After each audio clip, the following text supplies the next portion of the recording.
Hey everyone, while I was down at the community center, I decided to stop and check out the Moku, Malama side of Moku, and see what kind of changes activity we have here. It looks a lot better than it did the other day, so it looks like my 48-hour prediction was wrong, which I am so happy to be able to say that. However, access is still a little sketchy. We're going to walk down here, check it out, see what it looks like. A lot of the little cracks in the road seem to be just fine, no major changes. That's all good. Right now the air quality is pretty decent. Haven't smelt any sulfur yet, but imagine as I get closer up here to where the bad spot is, that may change. No worries though, I do have my mask with me. It is currently around my neck, so it will be no problem putting that on if I need to. Hopefully I won't need to. But I think I just saw a mongoose cross the street up there. I'm surprised they're even still up here. Yeah, I don't know if y'all know, but we have mongoose or mongoose or mongooses. Who knows what the plural is, but we have them all over Hawaii. At least the Big Island. I don't know what the other islands have. But from what I understand, and I could be wrong, but the current lore on the mongoose in Hawaii is they're not a native species. They're actually invasive. They were brought in to control the rats. And however, when they when they were brought in, people just didn't realize that rats are nocturnal and mongooses aren't. So the mongooses do nothing for the rats. All the mongooses do is eat the bird eggs and the birds and things of that nature. So, okay, here we are. This is getting really muddy. People going off to the side because it's getting worse. The crack through there doesn't look like it's continuing, so it kind of stops right here.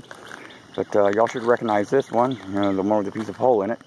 So that actually is a good little marker to see that this crack really hasn't changed that much, which is good.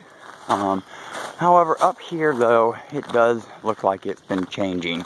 The road's getting a little bit more uneven. Between these cracks, they seem to be at different heights, these little plates. So that means there is some geological activity up here, which we know there is, obviously. So, I just realized too, I say a lot when I'm talking to y'all, and I apologize for that.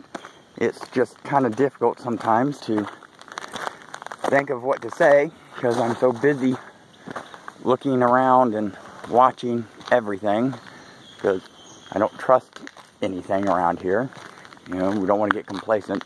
So I will try not to say the word So if there is a big pause in between sentences, it's because I'm censoring out the and trying to fill it with actual words. But yeah, so the steaming is relatively the same here. Getting a more steamy over here to the right in the little wooded area, but nothing like it was the other day. So let's check out this little sulfur hole. Not much changes there, but yeah, there is definitely sulfur.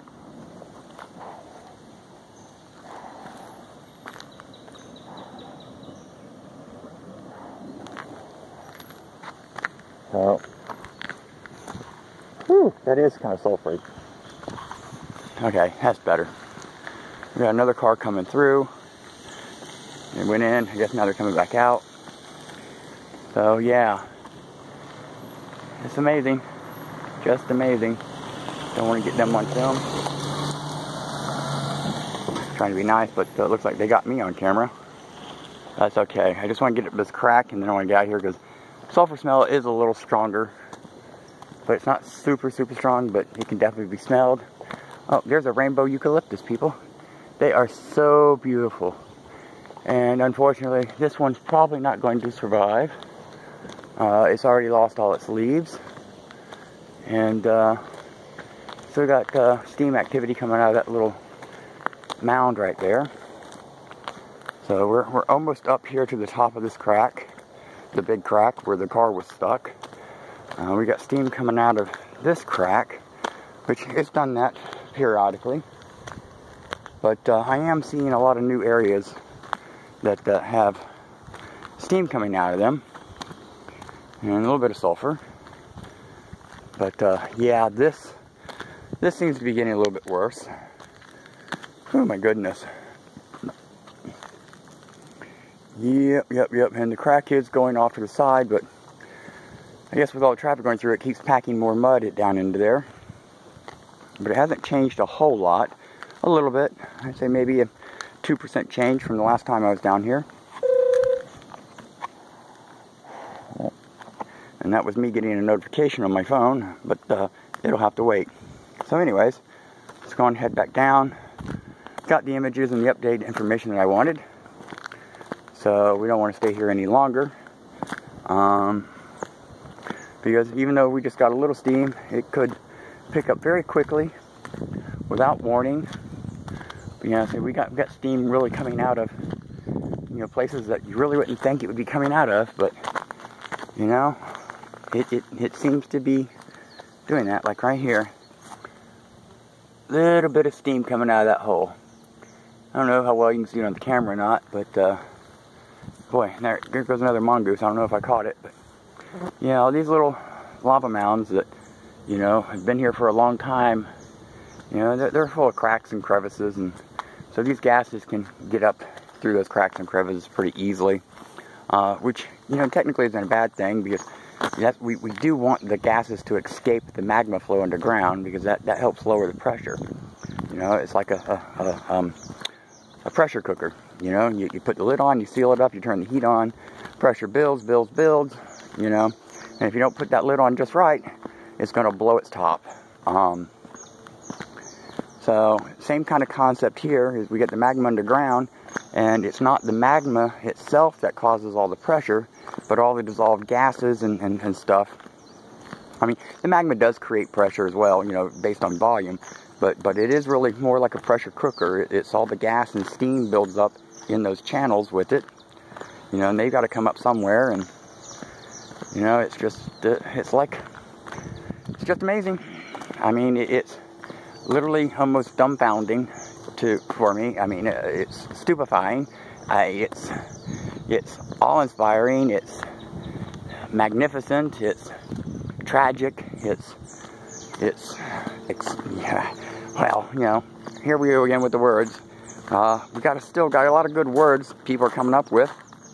Right now, the one that I like the most is palifying, which is really kind of what she's doing. Pele is palifying the area. That there is no doubt. So I'm still going to consider that the top word for now. But you know, that's subject to change without notice, just like the volcanic activity. So we got a helicopter coming in. I'm sure it's either one of the tour copters. Actually, that one sounds low, so it may be one of the government or military copters. Because the tour copters have to stay at 3,000 feet if they want to come in, but they are letting the tour helicopters do their thing, which is really nice. Helps keep, you know, some of the tourist business going, because, you know, our economy here is really based on tourism. You know, we have very few little things that we export out to the mainland or anywhere else. Not like it used to be with all the sugar cane and pineapples. Those industries are, you know, decreased